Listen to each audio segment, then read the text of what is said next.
Hello. So straight forward ఉండడం కరెక్టా లేకపోతే డిప్లొమాటిక్ ఉండడం కరెక్టా? సో రెండిట్లో డిఫరెన్స్ చూద్దాం. సో స్ట్రైట్ ఫార్వర్డ్గా ఉండడం అంటే నిజాన్ని కరెక్ట్గా నిజంలాగా చెప్పేయడం, జరిగింది జరిగినట్టు చెప్పేయడం. అదే డిప్లొమాటిక్గా ఉండడం అంటే నిజాన్ని మ్యానిపులేట్ చేసి అవతల వాళ్ళకి నచ్చేటట్టు సొసైటీకి చూపించడం ఆర్ చెప్పడం.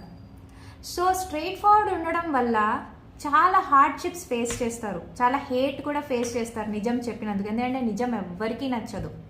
కానీ డిప్లొమాటిక్ ఉండడం వల్ల ఏంటంటే చాలా వరకు వాళ్ళకి love, respect and cake walk లాగా ఉంటుంది వాళ్ళ లైఫ్.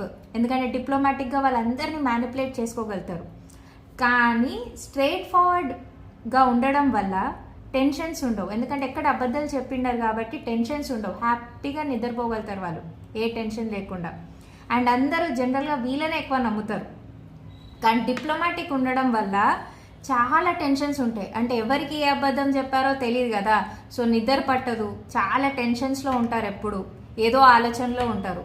సో మీరు డిసైడ్ చేసుకోండి, స్ట్రైట్ ఫార్వర్డ్ ఉండడం కరెక్టా, డిప్లొమాటిక్ ఉండడం కరెక్టా?